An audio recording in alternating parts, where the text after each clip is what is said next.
সাহায্য করে।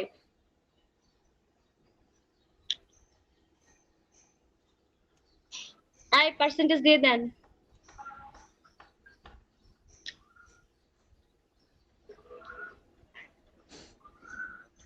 আই সূচনা পার্সেন্টেজ দিয়ে দেন। ম্যাম দেওয়া হয়েছে। গ্রুপে দিয়েছেন? জি ম্যাম। আচ্ছা ঠিক আছে।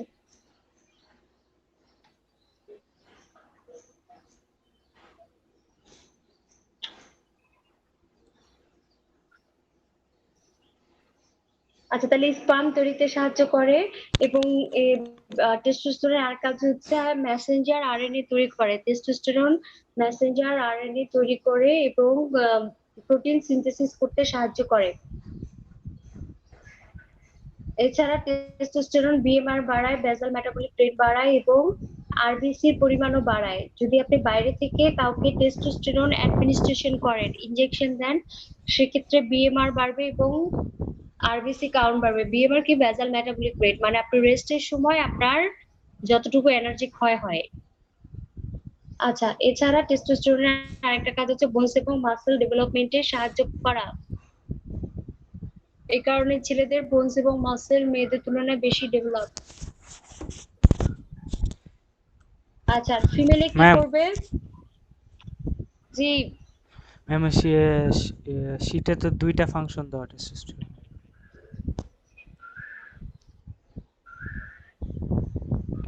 কি দুটো ফাংশন দেয়া? মানে ম্যাম দুই ধরনের আছে তো।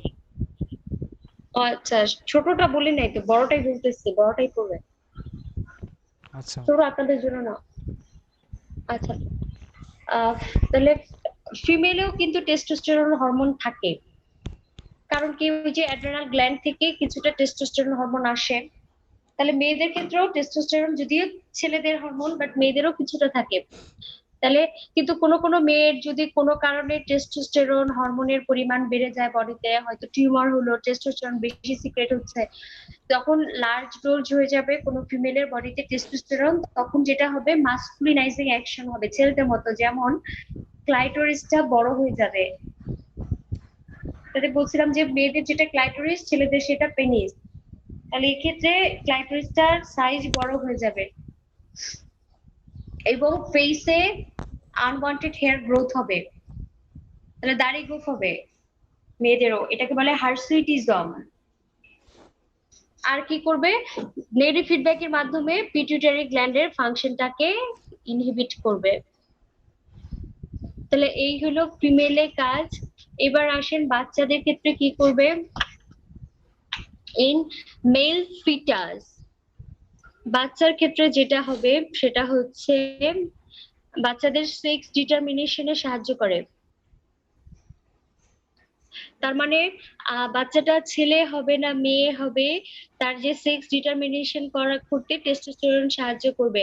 কারণ কি? টেস্টোস্টেরনটা তো আপনার ওই যে এক্সটার্নাল জেনিটালিয়া গঠন করতে সাহায্য করবে।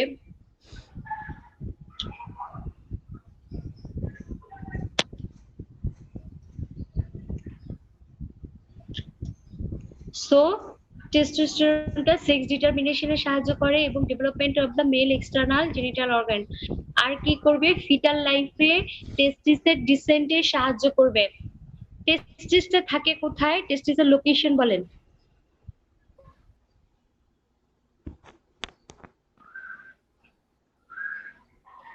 স্ক্রোটামে থাকে। স্ক্রোটামে থাকে। স্ক্রোটাম তো বাইরের দিকে, তাই না?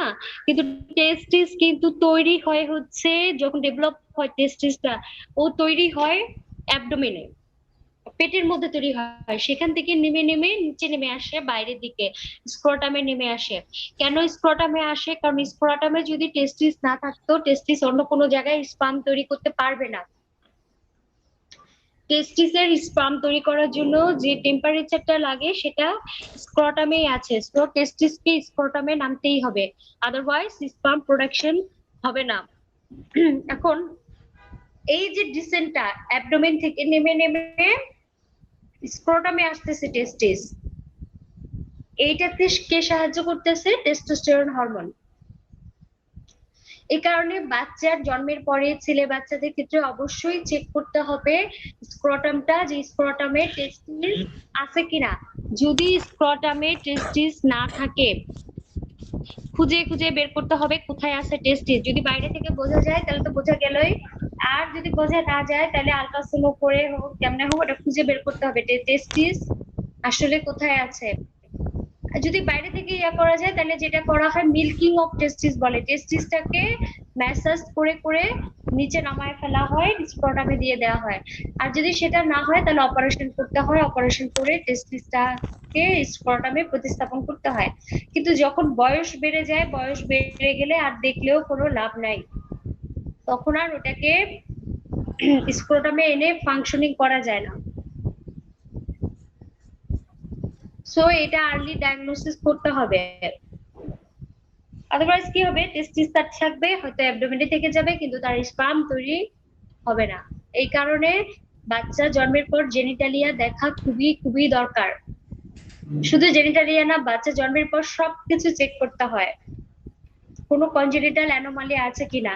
মানে আমাদের স্যারা বলে সব ওপেনিং চেক করতে হবে, যতগুলি ওপেনিং আছে কানের ফোঁটা থেকে শুরু করে যত ধরনের ওপেনিং আছে প্রত্যেকটা ওপেনিং চেক করে দেখতে হবে।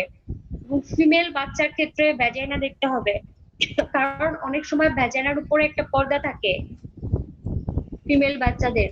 সো ওই পর্দাটা চেক করে দেখতে হবে যে ভ্যাজাইনার উপর পর্দা আছে কিনা। যদি পর্দা থাকে, এটা ছোটবেলায় ডায়াগনোসিস হলে অয়েন্টমেন্ট লাগালে পর্দাটা মানে ডিজেনারেশন করে যায়, পর্দাটা ছিঁড়ে যায়, তখন ঠিক হয়ে যায়। আর যদি যত বয়স বাড়তে থাকে তত থিকনেস বাড়ে, মেমব্রেনটা মোটা হয়ে যায়, তারপরে দেখা যায় আর মেনস্ট্রুয়েশন হয় না, কিছুই হয় না। সো ওইটাও একই কথা, বয়স বেড়ে গেলে তখন আর ডায়াগনোসিস করে কোনো লাভ হয় না, অল্প বয়সে ডায়াগনোসিস করতে পারলে ঠিক করা যায়। এই কারণে মেয়ে বাচ্চাদের ক্ষেত্রেও জেনিটালিয়াটা অবশ্যই চেক করতে হবে বাচ্চা জন্মের পর। তাহলে এই হচ্ছে টেস্টোস্টেরনের ফাংশন, বুঝতে পারছেন টেস্টোস্টেরনের ফাংশন? জি ম্যাম। আচ্ছা, তাহলে আমাদের কিন্তু আপনাদের রিটেনে যেগুলো আসছে যে প্রাইমারি সেক্স অর্গান কি, সেক্স অর্গানের ফাংশন কি, এবং হচ্ছে name the sex hormone, give function of any one. তাহলে আপনি ইস্ট্রোজেন, প্রজেস্টেরন বা টেস্টোস্টেরন যে কোনো একটা ফাংশনই এখানে লিখতে পারেন, আর সেক্স হরমোনগুলির নাম লিখতে হবে। মেলের সেক্স হরমোন কি কি আছে, ফিমেলের সেক্স হরমোন কি কি আছে আলাদা করে লিখতে হবে। আচ্ছা, তাহলে আপনাদের অনেক সময় কিন্তু জিজ্ঞাসা করে যে টেস্টোস্টেরন কি মেয়েদের থাকতে পারে, মেয়েদেরও কিন্তু টেস্টোস্টেরনটা থাকতে পারে। এবং অ্যান্ড্রোজেন কি মেয়েদের থাকতে পারে, অবশ্যই মেয়েদেরও অ্যান্ড্রোজেন থাকতে পারে, কারণ অ্যান্ড্রোজেনের উৎস হচ্ছে অ্যাড্রেনাল কর্টেক্স, যদিও এটা ছেলেদের সেক্স হরমোন বাট এটার ইয়া হচ্ছে অ্যাড্রেনাল কর্টেক্স। তো মেল ফিমেল সবারই থাকতে পারে। এছাড়া অ্যান্ড্রোজেন টেস্টিস থেকেও একটু আসতে পারে, ওভারি থেকেও আসতে পারে। আবার জিজ্ঞাসা করতে পারে যে ইস্ট্রোজেন তো ছেলেদের মানে মেয়েদের হরমোন, তাহলে ছেলেদের কি ইস্ট্রোজেন থাকতে পারে? ছেলেদেরও থাকতে পারে, খুবই অল্প পরিমাণে, সেটা আসে অ্যাড্রেনাল কর্টেক্স থেকে। আর মেয়েদের কোত্থেকে আসে, ওভারি এবং প্লাসেন্টা। আর প্রোজেস্টেরন একই কথা, ওভারি প্লাসেন্টা থেকে আসে। কিন্তু ছেলেদের কি থাকতে পারে, ছেলেদেরও থাকতে পারে, যেটা আসবে অ্যাড্রেনাল কর্টেক্স থেকে।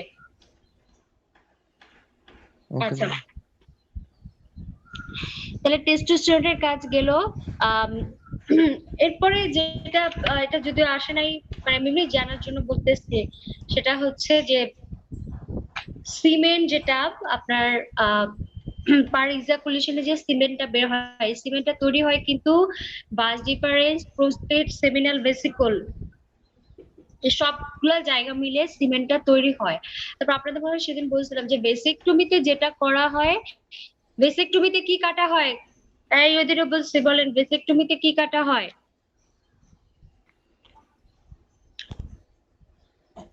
টমি মানে হচ্ছে কাটা, তাহলে ভেসেকটমিতে কি কাটা হয়? কালকেও তো বলছি।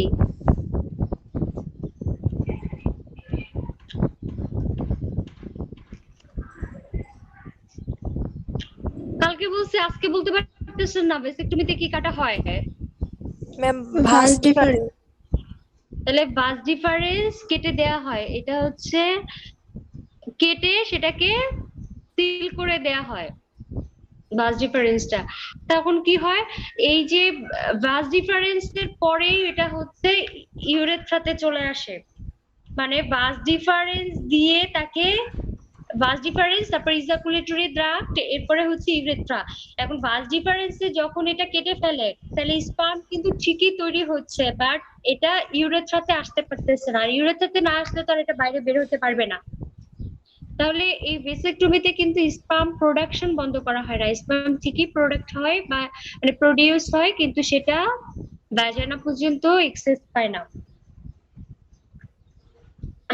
আচ্ছা, তাহলে আর সিমেনে, যেটা সিমেনের কালার তো জানি হোয়াইট, এটার অ্যামাউন্ট কত প্রতি ইজাকুলেশনে 2 থেকে 4 মিলিলিটার, অনেক দেখেন 2 থেকে 4 মিলিলিটার প্রতি ইজাকুলেশন, এবং এক একটা এক এক এমএল এ কত স্পার্ম আছে, 100 মিলিয়ন। তাহলে প্রত্যেকটা ইজাকুলেশনে 200 থেকে 400 মিলিয়ন স্পার্ম বের হয়। এই 200 থেকে 400 মিলিয়ন স্পার্ম সবগুলি একটা ওভামকে ফার্টিলাইজ করার জন্য যায়। যেতে যেতে যেগুলো দুর্বল, যেগুলা আর মোটিলিটি কম বা যেগুলো অ্যাবনর্মাল স্পার্ম, সব রাস্তায় মনে টরে যায়, শেষ পর্যন্ত ওভারি ওই ইয়া পর্যন্ত যেতে পারে হচ্ছে 300-র মতো। 300-র মধ্যে ম্যাক্সিমামই কি করে, ম্যাক্সিমামই হচ্ছে এটা দেয়াল ভাঙার চেষ্টা করে। ওটা তো একটা আবরণ দিয়ে সিল করা থাকে, তখন ওই আবরণ ভাঙতে ভাঙতে সব মরে যায়, একটা থেকে যায়, সেই একটাই ওভামটাকে ফার্টিলাইজ করতে পারে। ওভামটা নড়াচড়া করে না, স্পার্ম হচ্ছে মোটাইল।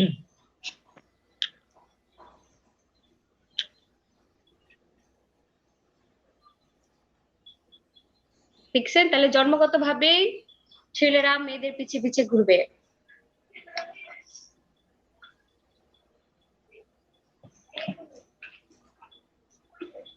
তাহলে হচ্ছে স্পার্ম অলওয়েজ এরকম হয়। আর আর যেটা আপনার টুইন প্রেগনেন্সিতে এরকম হয় যে মাঝে মধ্যে 2টা স্পার্ম সার্ভাইভ করে যেতে পারে।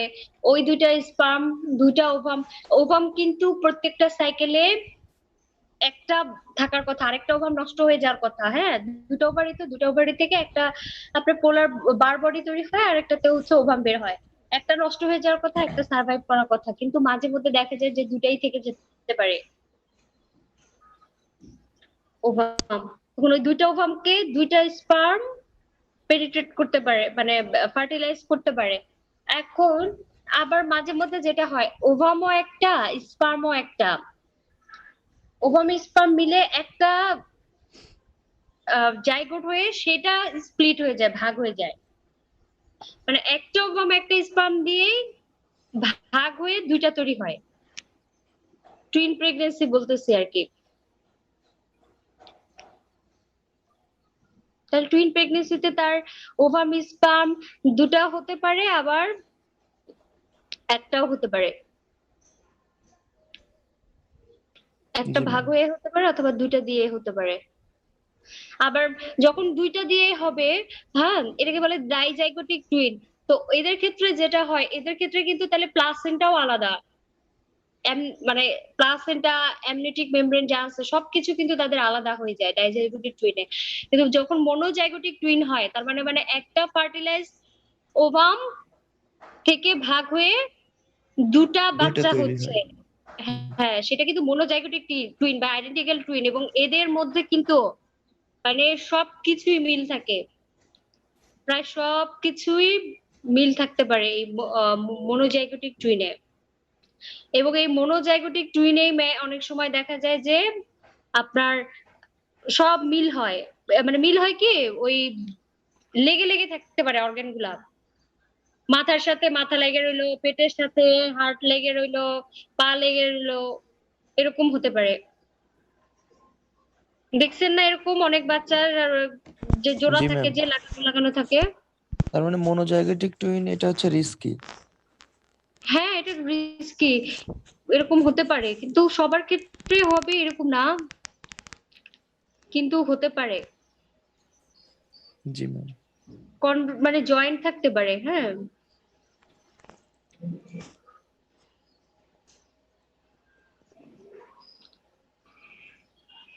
আচ্ছা, এবং এদের ক্ষেত্রে কিন্তু মানে মনোজাইগোটিক টুইন কিন্তু উইক থাকে, একটা বাচ্চা একটু পুষ্ট হয় আর একটা বাচ্চা উইক হয়ে যায়, কারণ সব ইয়াগুলা পুষ্টিগুলো একজন নিয়ে থাকে, আরেকজন দেখা যায় অপুষ্টিতে ভোগে। এবং এদের ক্ষেত্রে বিভিন্ন কনজেনিটাল যে ডিসঅর্ডার গুলো আছে, জন্মগত ত্রুটি, এগুলো কিন্তু মনোজাইগোটিক টুইনের ক্ষেত্রে অনেক চান্স থাকে। জি ম্যাম। এবং আপনার ওয়ার্ল্ড ওয়াইড মোটামুটি 1000 জন্মের 4 জনই দেখা যায়, 4 জনই ধরা হয় যে টুইন হতে পারে।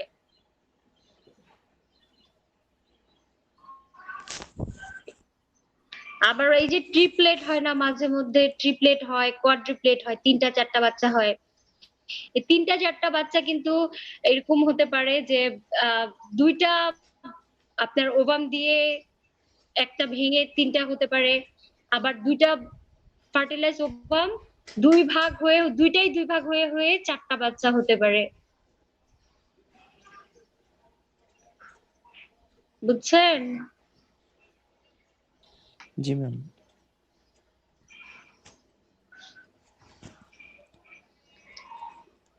কিন্তু আপনার এই যে অনেকগুলি করে ম্যাক্সিমাম ক্ষেত্রে দেখা যায় এরা হয় কি, ওই যে যাদের আর্টিফিশিয়াল ইনসেমিনেশন করা হয়, মানে টেস্ট টিউব বেবি আপনারা যেটাকে বলেন, ওদের ক্ষেত্রে দেখা যায় এই ইনসিডেন্টটা বেশি হয়।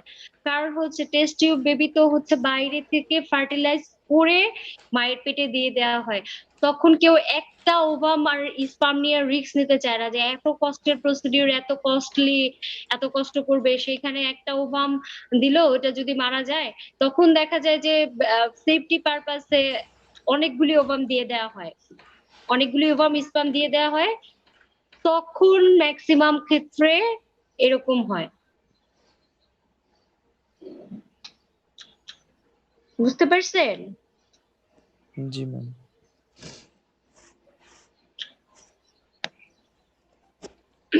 আচ্ছা, যাই হোক, আর এই গেল এটা কথাবার্তা। এরপরে আপনারা বের করেন ইস্ট্রোজেন প্রজেস্টেরনের ফাংশন। আর এই যে বাচ্চা হচ্ছে না, রিপ্রোডাকশন ক্যাপাসিটি না থাকলে সেটাকে বলে স্টেরিলিটি, বাচ্চা না হওয়া, এটাকে বলে স্টেরিলিটি। আর ইম্পর্টেন্সি হচ্ছে inability to perform sexual act. এগুলো আপনাদের এই টার্মগুলো ভবিষ্যতে পড়তে হবে অনেক জায়গায়। আচ্ছা, আর ক্যাস্ট্রেশন মানে জানেন, এই যে রিমুভাল অফ টেস্টিস, টেস্টিস যদি বের করে ফেলে দেয় সেটাকে বলে ক্যাস্ট্রেশন। এখন বলেন তো ক্যাস্ট্রেশন কেন করা হতে পারে? টেস্টিস বের করে ফেলে দিল, কেন হতে পারে? টেস্টিস কেন বের করে ফেলে দিতে পারে বলেন তো, কি মনে হয়?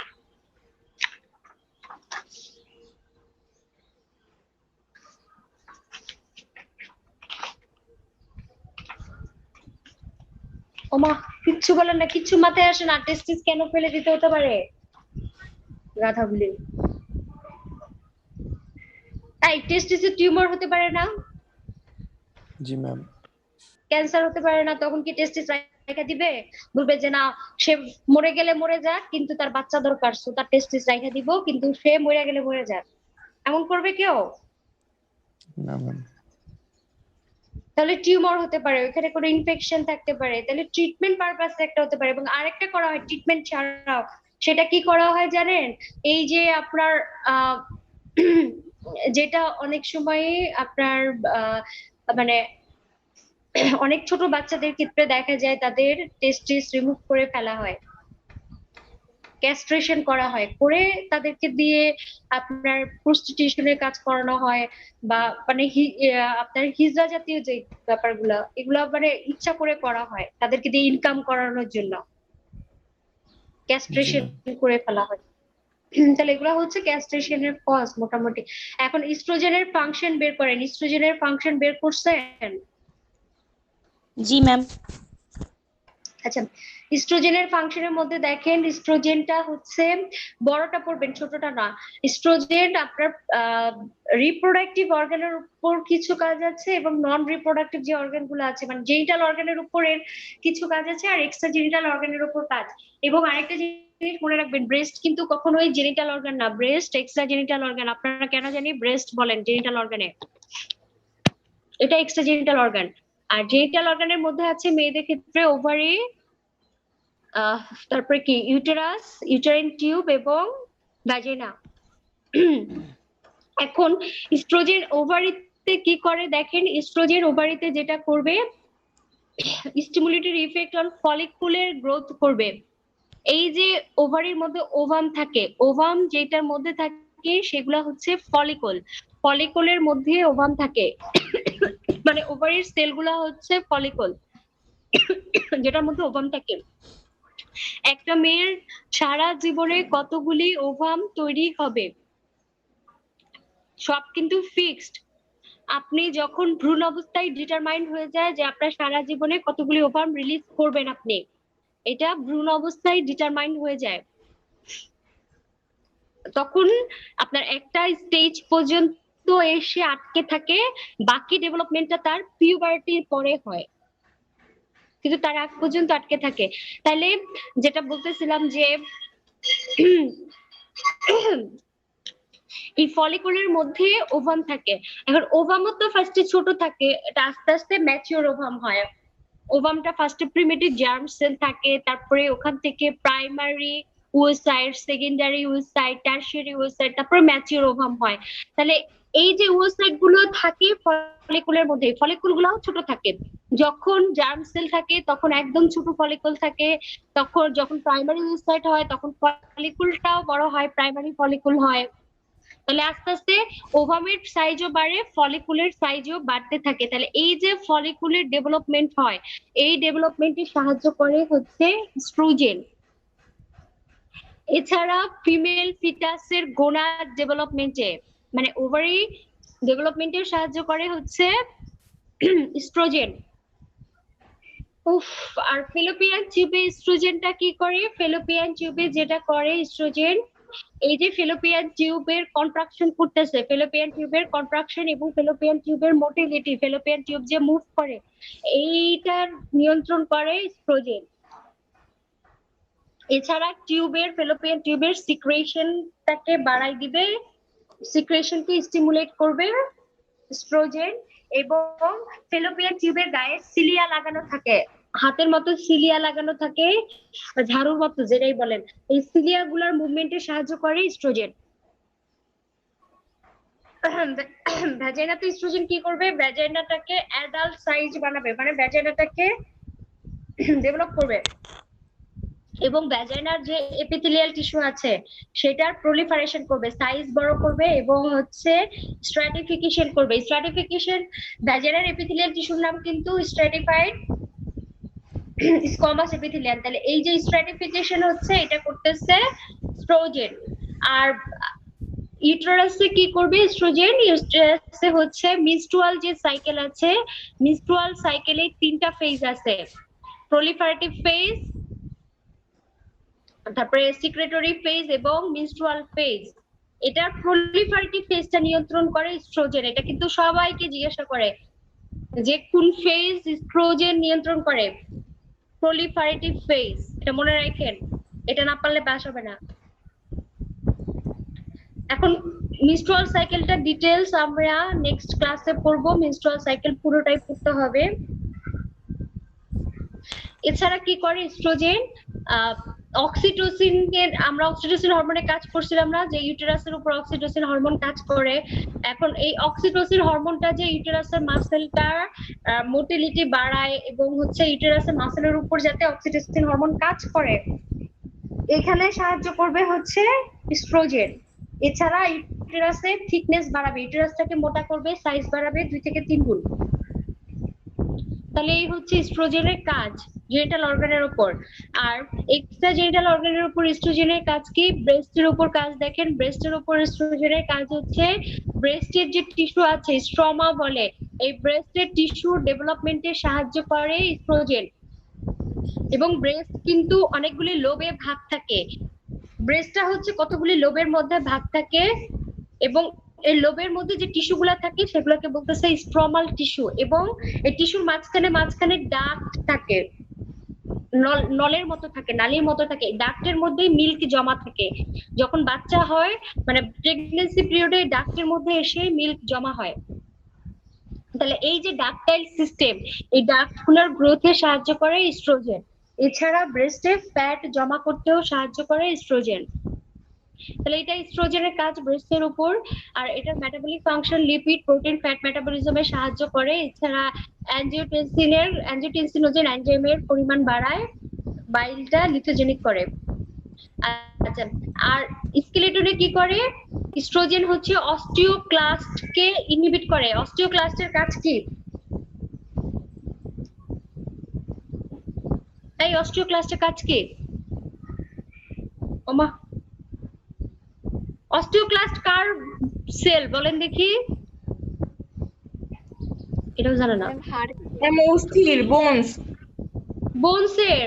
তাহলে অস্টিওক্লাস্ট কি করে? অস্টিওক্লাস্টের কাজ হচ্ছে বোনস ভাঙা। এখন ইস্ট্রোজেন হরমোন অস্টিওক্লাস্টকে ইনহিবিট করে, তার মানে কি ও বোনস ভাঙতে দিবে না। তো বোনস যদি না ভাঙতে দেয় বোনসের গ্রোথ হয়। তাহলে ইস্ট্রোজেন বোনস গ্রোথে সাহায্য করে। কিন্তু যখন মেনোপজে চলে যায়, মেনোপজ মানে কি একবারে মেনস্ট্রুয়েশন বন্ধ, যখন ওই ফেজে চলে যায় কেউ, মেনোপজে গেলে কিন্তু তখন ইস্ট্রোজেন প্রজেস্টেরন দুইটা হরমোনই বন্ধ হয়ে যায়। এই কারণে মেয়েরা যখন মেনোপজে যায় তাদের অস্টিওপোরোসিস হয়, বোনস ভেঙে যায়, কারণ তখন ইস্ট্রোজেন হরমোন থাকে না। আচ্ছা, এছাড়া ইস্ট্রোজেন হেয়ার ডিস্ট্রিবিউশনে সাহায্য করে, হেয়ারটাকে স্মুথ করে, সিল্কি করে, স্কিনটাকে সফট করে, স্মুথ করে ইস্ট্রোজেন। সো ইস্ট্রোজেন হরমোন যাদের বেশি থাকবে তাদের স্কিন সুন্দর সুন্দর হবে, এবং এর জন্য দেখবেন নায়িকারা হরমোন রিপ্লেসমেন্ট থেরাপি নেয়, ইস্ট্রোজেন ইনজেকশন দেয়। আচ্ছা, আর ইস্ট্রোজেন কি করবে? ইলেকট্রোলাইট ব্যালেন্স করবে, সোডিয়াম ওয়াটার ধরে রাখবে বডিতে, ব্লাডের কোয়াগুলেশন করার ক্ষমতা বাড়াবে, পিউবার্টিতে বিহেভিয়ারে চেঞ্জ করে, এবং অন্যান্য হরমোনকে ইনফ্লুয়েন্স করে। এই হচ্ছে ইস্ট্রোজেনের কাজ। আচ্ছা, নেক্সট ক্লাসে আপনাদেরকে প্রজেস্টেরনের কাজ, তারপরে মেনস্ট্রুয়াল সাইকেল, এবং আরেকটা কি যেন আসছে, পিউবার্টি, না পিউবার্টি পড়াবো।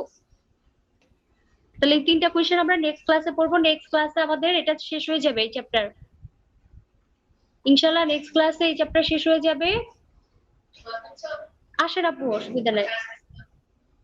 তারপরে হচ্ছে আমরা ইয়া পড়বো, কি যেন, রিপ্রোডাক্টিভ সিস্টেমের পরে ইউরিনারি সিস্টেম পড়বো। আর আপনাদের নতুনদের মধ্যে সবাইকে ইয়া জমা দিছে, রেসপিরেটরি সিস্টেম জমা দিছেন? জি ম্যাম। জি ম্যাম। সবাই দিছে? জি ম্যাম। আচ্ছা, ঠিক আছে।